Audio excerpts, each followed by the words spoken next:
திருச்சியை தொடர்ந்து அரியலூரிலும் தாவேக தலைவர் விஜய் பரப்புரை. விஜயின் பேச்சை கேட்க சுமார் 6 மணி நேரத்திற்கும் மேலாக காத்திருந்த தொண்டர்கள்.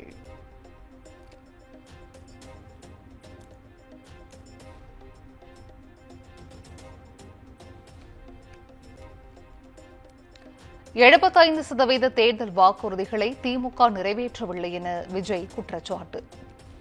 வாக்குறுதிகளை நிறைவேற்றிவிட்டதாக முதலமைச்சர் கதை விடுவதாகவும் சாடல்.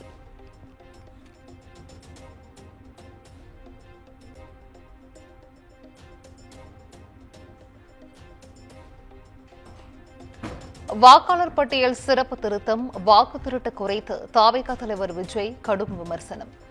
மத்திய பாஜக அரசு ஜனநாயக படுகொலையில் ஈடுபடுவதாகவும் சாடல்.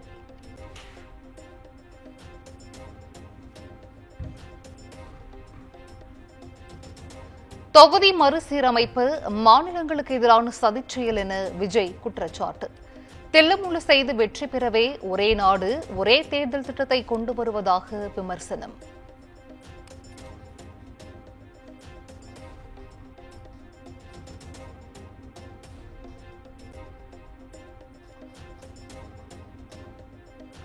வேண்டிய அளவிற்கு பணம் சம்பாதித்து விட்டதாக தாவேக தலைவர் விஜய் பேச்சு. அரசியலுக்கு வந்து பணம் சம்பாதிக்க வேண்டிய அவசியமில்லை என்றும் திட்டவட்டம்.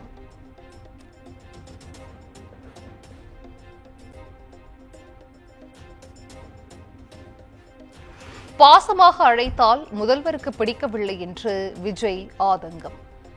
வசவாளர்கள் வாழ்க என்றும் அண்ணாவின் கருத்தை மேற்கோள் காட்டி பேச்சு.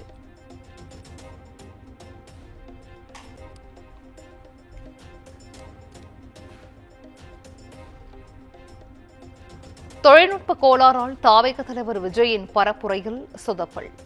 7 மணி நேரம் காத்திருந்தும் விஜயின் உரையை முழுமையாக கேட்க முடியாததால் தொண்டர்கள் ஏமாற்றம்.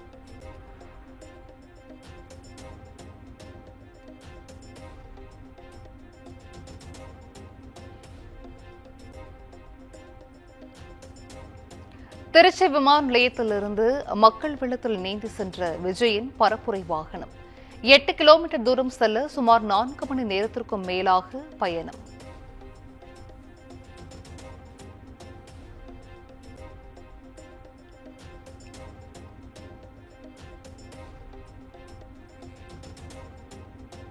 திருச்சியில் தாவேக தலைவர் விஜயின் எச்சரிக்கை மீறிய தொண்டர்கள்.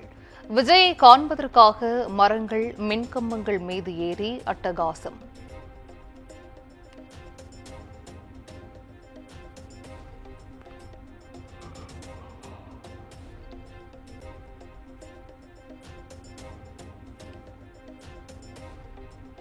திருச்சியில் விஜய் கூட்டத்தில் திடீரென புகுந்த ஆம்புலன்ஸ் வாகனம்.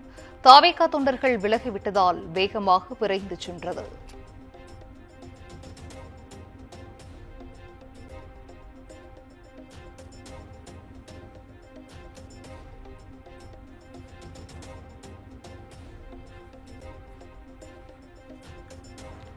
பெரம்பலூரில் தாவேக தலைவர் விஜயை விமர்சித்து பல்வேறு இடங்களில் ஒட்டப்பட்ட போஸ்டர்கள். மக்கள் சந்திப்பு நிகழ்ச்சி நள்ளிரவில் ரத்து செய்யப்பட்ட நிலையில் ஒட்டப்பட்டுள்ள போஸ்டர்களால் பரபரப்பு.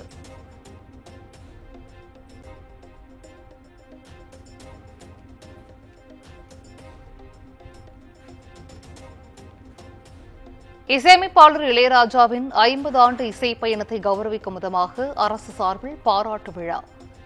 முதலமைச்சர் மு க ஸ்டாலின், நடிகர்கள் ரஜினி, கமல் ஆகியோர் பங்கேற்பு.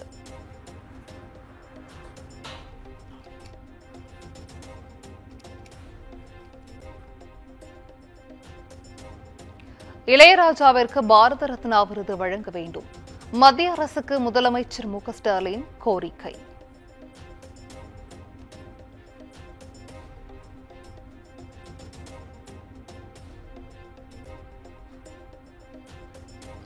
இந்திய நாட்டு அரசியலில் ஒரு நட்சத்திரமாக முதலமைச்சர் மு க ஸ்டாலின் இருக்கிறார்.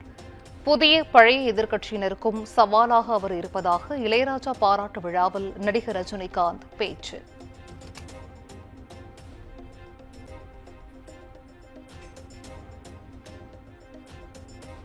புராணங்களில் அதிசய மனிதர்களை பார்த்துள்ளதாக நடிகர் ரஜினிகாந்த் பேச்சு. கண்ணால் பார்த்த அதிசய மனிதர் இளையராஜா என்றும் புகழாரம்.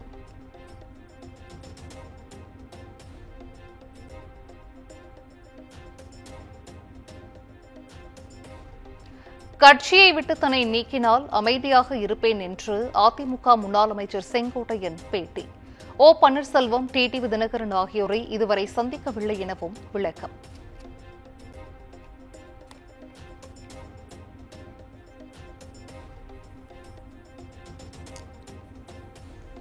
மதசார்பற்ற கூட்டணியை வீழ்த்தி ஆட்சி மாற்றம் ஏற்படுத்தக்கூடிய அளவிற்கு விஜயால் தாக்கத்தை ஏற்படுத்த முடியாது.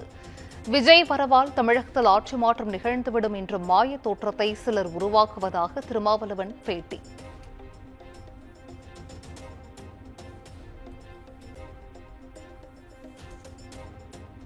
கொள்கையில்லா கூட்டத்தை சேர்த்து பொதுமக்களுக்கு இடையூறு செய்யும் இயக்கமல்ல திமுக. பழைய எதிரிகள் புதிய எதிரிகளால் திமுகவை தொட்டுக்கூட பார்க்க முடியாது என்றும் தொண்டர்களுக்கு முதல்வர் ஸ்டாலின் மடல்.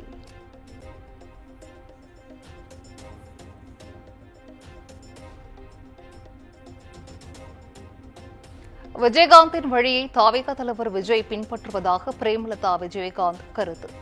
ஆட்சி அதிகாரத்தில் பங்கு என்ற விஜயின் கருத்தை வரவேற்பதாகவும் பேட்டி.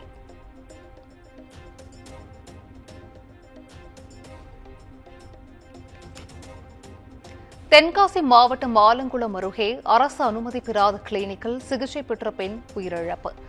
தனியார் கிளினிக்கிற்கு சீல் வைத்து சுகாதாரத்துறை அதிகாரிகள் நடவடிக்கை.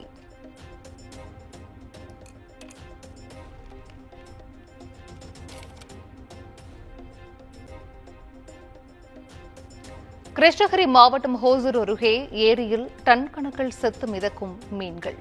கிரானைட் தொழிற்சாலை கழிவுகளால் ஏரி மாசடைந்திருப்பதாக பொதுமக்கள் குற்றச்சாட்டு.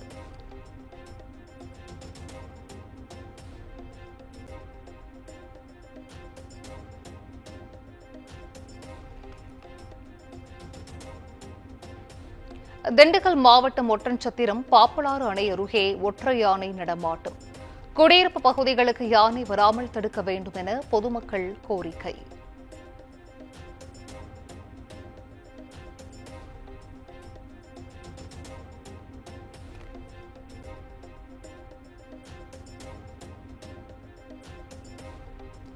தமிழ்நாட்டில் வடகிழக்கு பருவமழை இயல்பை விட அதிகமாக இருக்கும். நவம்பர், டிசம்பர் மாதங்களில் அடுத்தடுத்து புயல்கள் உருவாகலாம் எனவும் வானிலை ஆய்வு மையம் கணிப்பு.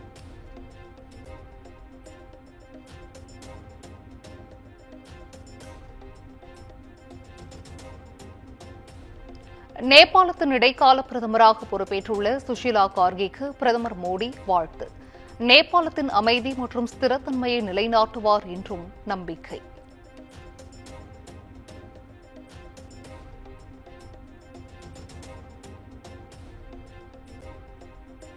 நேபாளத்தில் அடுத்த ஆண்டு மார்ச் மாதம் நாடாளுமன்ற தேர்தல் நடைபெறும்.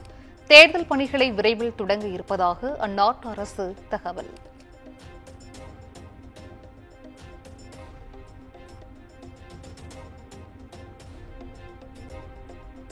பஹல்காம் தாக்குதலுக்கு பின் பரபரக்கும் கிரிக்கெட் களம்.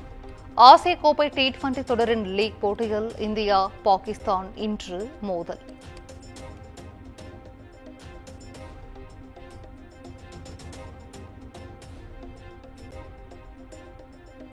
ஆசிய கோப்பை T20 கிரிக்கெட் தொடர். வங்கதேசத்திற்கு எதிரான லீக் போட்டியில் 6 விக்கெட்டுகள் வித்தியாசத்தில் இலங்கை வெற்றி.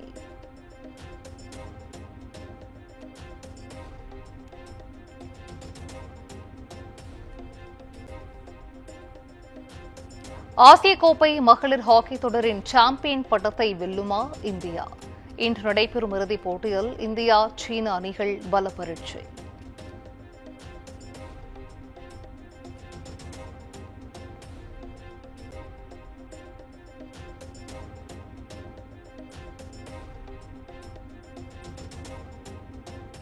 உலக குத்துச்சண்டை போட்டியில் தங்கம் வென்றார் இந்திய வீராங்கனை ஜாஸ்மின் லம்போரியா. 57 கிலோ எடைப்பிரிவில் போலாந்து வீராங்கனை ஜூலியாவை ஜாஸ்மின் லம்போரியா வீழ்த்தினார்.